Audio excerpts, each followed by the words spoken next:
Another day, another blessing. Araw ng linggo nga pala yan, kaya hindi muna ako nagtinda at naisipan kong maglinis nga ng CR namin dahil nga sobrang dumi na yan. At kaya ko nga rin pala to lilinisin ay isa na rin sa dahilan ko ay may konting babaguhin ako dyan.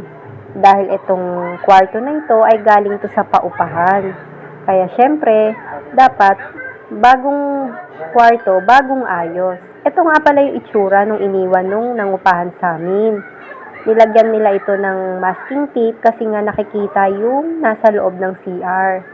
So, tama lang din naman yung ginawa nila pero iibahin natin yung mas classy. Matagal ko na nga pala itong naikabit pero ngayon ko lang nagawa ng voice over. Siguro mga kalahating buwan na.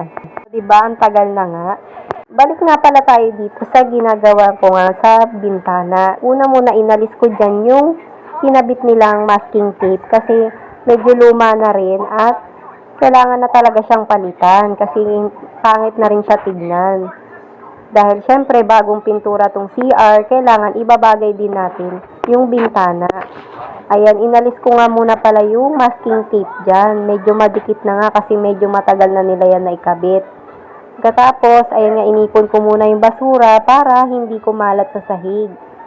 Tapos marami na rin pala tong alikabok, kaya inalisan ko muna. May mga agyo na nga rin eh. Syempre sinama ko na dyan yung mga dingding at yung mga gilid-gilid para pag kinabit ko yung sticker ay maganda yung pagkakakabit niya. Pupunasan ko na rin dyan yung sliding window kasi medyo marumi na rin at marami na rin talagang alikabok. Kaya bago natin idikit yung sticker, isinigurado ko munang wala na talagang matitirang alikabok. And syempre, babasain ko po yan kasi isa sa instruction nung binili kong sticker ay kailangan daw basain yung sliding window para dumikit talaga siyang mabuti. At syempre, samahan na rin natin ng konting marites. Pagkatapos nga niyan, ay pinunasan ko na yung mga bakal-bakal dyan kasi masyado na ngang maalikabok at masyado nang maraming mga buhok-buhok na dumikit dyan. Kaya talagang pinunasan ko hanggang dulo para maganda at maayos naman tignan yung bintana sa labas. Siyempre, kapag naglinis, kailangan lahatin na natin para maganda at pulido yung pagkakalinis natin. Ayan, natapos ko na nga punasan dyan yung mga bakal-bakal. Kaya sinunod ko ng punasan yung sliding window.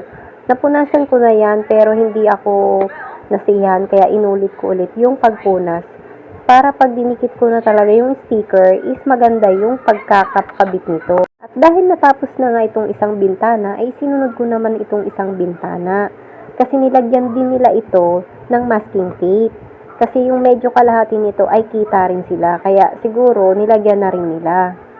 Kaya ayan, tatanggalin ko na ulit yung mga masking tape dyan kasi para naman maganda yung pagkakalagay ng sticker, kailangan parehas syempre.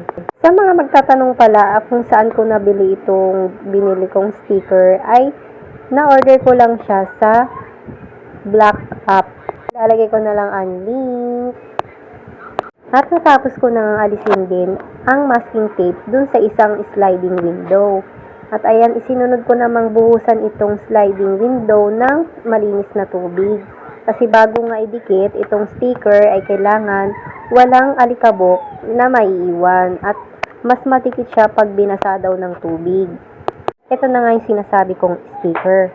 Hindi ko nga agad kinakabit yan kasi pinag-aaralan ko muna kung paano ko siya madidikit ng maayos at paano mapagkakasya ang dalawang rolyo na binili ko sa Black App. Kasi mamaya ilagay ko ng bara-bara tapos nagkulang, sayang yung paglalagay ko, pangit din ang kalalabasan. Kaya yan, bago ko idikit siya ng maayos ay kailangan sukatin muna tapos i-flat ng mabuti para maganda ang pagkakalapat ng sticker. Ito na nga yung kinalabasan. O diba, napakaganda at napaka-classy tignan kaysa yung masking tape. Ito naman ay madali lang din naman siya ikabit. Babasain mo lang naman yung bintana at ididikit mo lang siya. Yun lang.